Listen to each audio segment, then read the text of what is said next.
রাস্তা অবরোধ করতেছি পাইতুর বাজার অঞ্চলে। মূলত কি কারণ?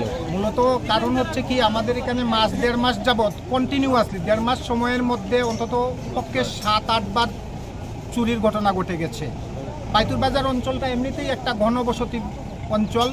এটা পাইতুর বাজার কৈলা শহরের মোটর স্ট্যান্ড, জিগজাক এরিয়া, এইরকম একটা এরিয়ার মধ্যে কিভাবে দিনের পর দিন এভাবে চুরি হয়ে যাচ্ছে, এই চুরির ঘটনাগুলোকে নিয়ে আমরা 3 থানায় গিয়েছিলাম। থানার দায়িত্বপ্রাপ্ত অফিসার যিনি, ওনার সঙ্গে আমরা 3 কথা বলেছি। উনি প্রতিবারই আমাদের আশ্বাস দিয়েছেন আমরা দেখছি।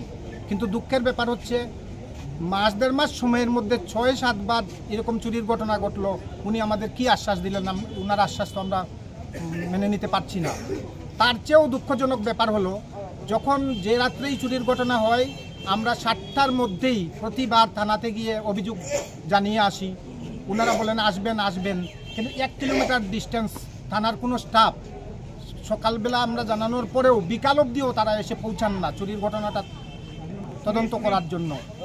এই ব্যাপারে আমাদের থানার প্রতি প্রচণ্ড ক্ষোভ আছে আর কি। এই ক্ষোভেরই বহিঃপ্রকাশ।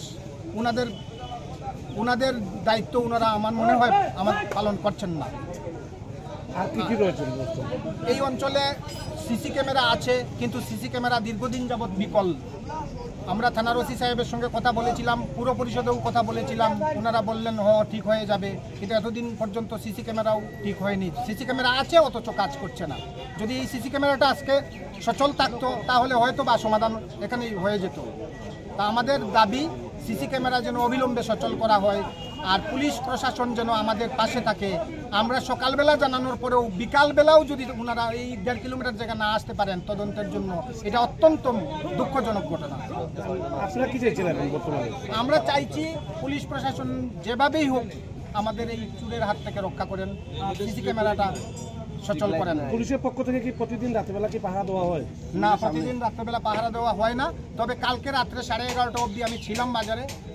কালকে রাত্রে 11:30 অবধি আমি পেয়েছি 5-6 জন ছিলেন পুলিশের স্টাফ।